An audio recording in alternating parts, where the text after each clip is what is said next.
नमस्कार। आज मैं भारतीय संगीत में शास्त्र परंपरा और एक भारतीय संगीत में जो लोक परंपरा है, अपने भारतीयपन की जो जो जनसाधारण की जो संगीत परंपरा है, एथनोम्यूजिकोलॉजी, ये पाश्चात्य टर्मिनोलॉजी जो आज वैश्विक रूप में सभी जगह पे इसके बारे में चर्चा हो रहा है। कोई छात्र छात्राएं गायन के साथ साथ शिक्षाविद बनना चाहता है या अध्ययन अध्यापन या शोध में उसका रुचि है, तो उसको म्यूजिकोलॉजी भी पढ़नी चाहिए, संगीत शास्त्र, क्योंकि संगीत शास्त्र एक बहुत ही गहरा विषय है जिसमें हमारे आदिकाल के ग्रंथ, सामवेद, ऋग्वेद, इनसे संबंधित ग्रंथ, पौराणिक ग्रंथ, उपनिषद, उस आसपास में रचित अन्य तमाम ग्रंथ जिसमें संगीत के बारे में चर्चा हुआ है, इन सब चीज के बारे में अध्ययन करने के लिए संगीत शास्त्र बहुत ही लाभप्रद विषय है। और इसमें आपको विभिन्न ग्रंथ, विभिन्न कलाकार, गायन, वादन, नृत्य परंपरा जो भारत में जो स्थापित है, उनकी शुरुआत से लेके आज तक किन किन रास्तों से वो गुजरा, किस तरीके से उसका विकास हुआ, वो सारी चीज उसके अंतर्गत आता है,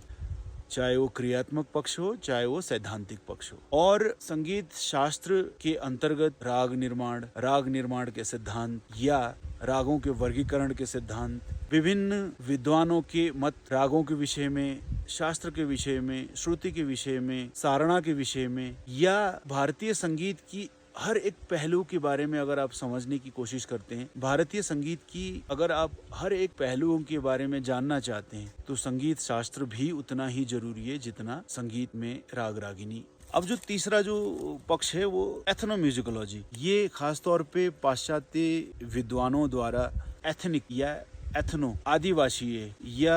ट्राइबल म्यूजिक या शेड्यूल्ड ट्राइब कहिए या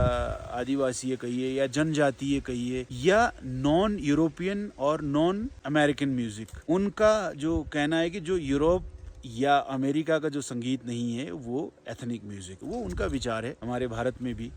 इतनी सारी विविधताएं हैं, तो इसको भी एक विषय के रूप में लेके इसमें अध्ययन अध्यापन और इसमें शोध होना अत्यंत आवश्यक है, क्योंकि आज हम इस दौर से गुजर रहे हैं कि हमारी मूल भाषाएं खत्म हो रही है, हमारी मूल संगीत खत्म हो रहा है, हमारी मूल लिपि खत्म हो रही है। बहुत से ऐसी जन बोलियां, लोक संगीत, लोक भाषाएं, लोक युक्तियां बिल्कुल अवसान की तरफ जा रहा है। उसमें संगीत की जो विविधता है वो फिर बाद में हमें अवशेष मात्र खोजने के लिए बहुत प्रयत्न करना पड़ेगा। मेरा कहना है कि एथनोम्यूजिकोलॉजी भी उतने ही रुचि के साथ, उतने ही गंभीरता के साथ अध्ययन अध्यापन का विषय होना चाहिए। और इसमें खास तौर पे जो शिक्षण संस्थाएं या विश्वविद्यालय जहाँ पे शोध होता है, या संगीत नाटक अकादमी, मिनिस्ट्री ऑफ कल्चर, भारत सरकार के विभिन्न और जो संयंत्र हैं, उनको भी सोचना चाहिए और जो एथनोम्यूजिकोलॉजी है उस पे शोध होना चाहिए। और उसके लिए जो संगीत के छात्र छात्राएं हैं उनको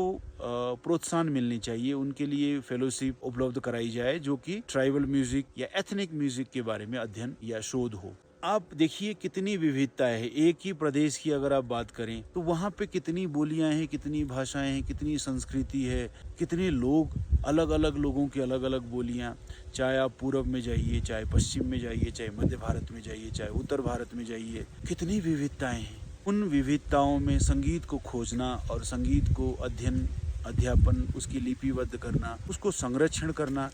ये दायित्व भी हमारा ही है। तो इस पे भी हमें सोचना चाहिए और इसको भी पाठ्यक्रम में लाया जाना चाहिए, ये मेरा मानना है।